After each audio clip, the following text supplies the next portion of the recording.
Hey guys, welcome.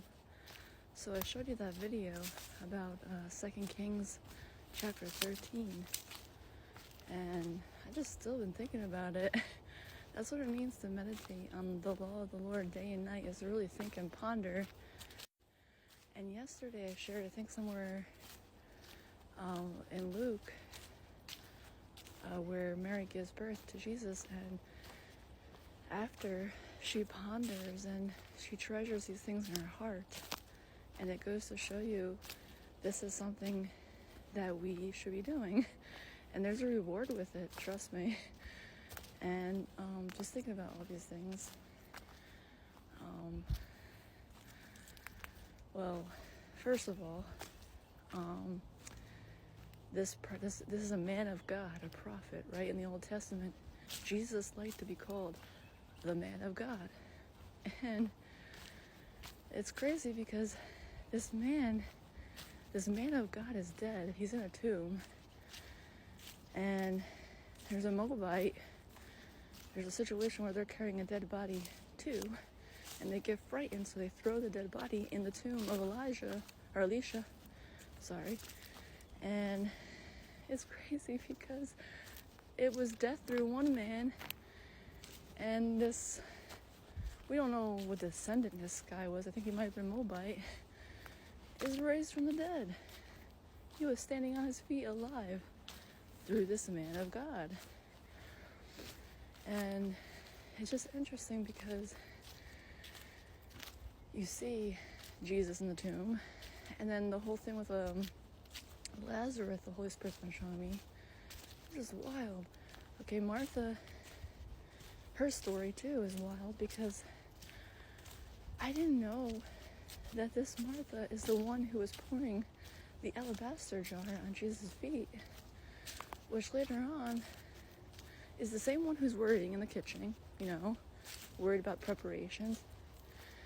And she's the same one who her brother has died. And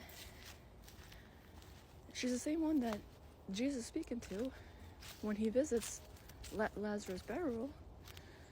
And her and Jesus are talking, and you just see the walk. See, the walk is not,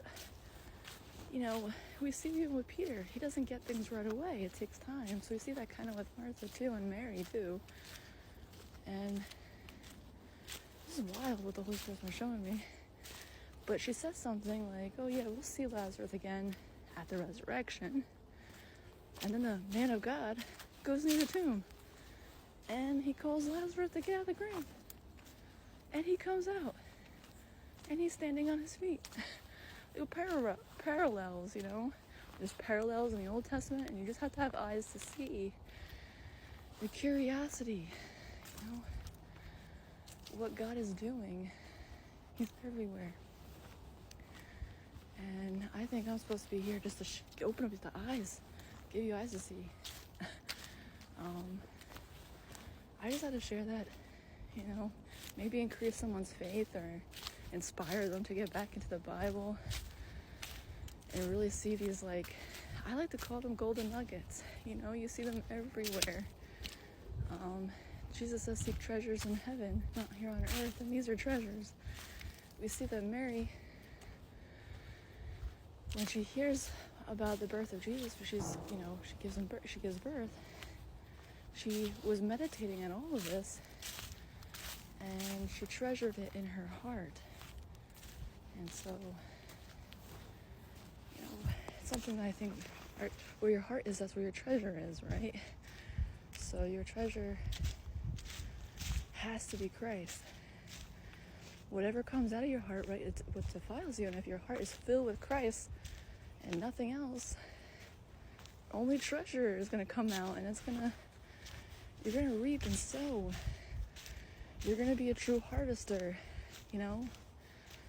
Anyways, I just had to share these revelations, and God willing, I'll go on a live later and just share some more. We usually go on around 10 or 11 on the days I'm working, which is Monday through Friday for right now. But I usually go on around 10 or 11 Eastern time in the morning. So, God willing, I'll see you there. Peace.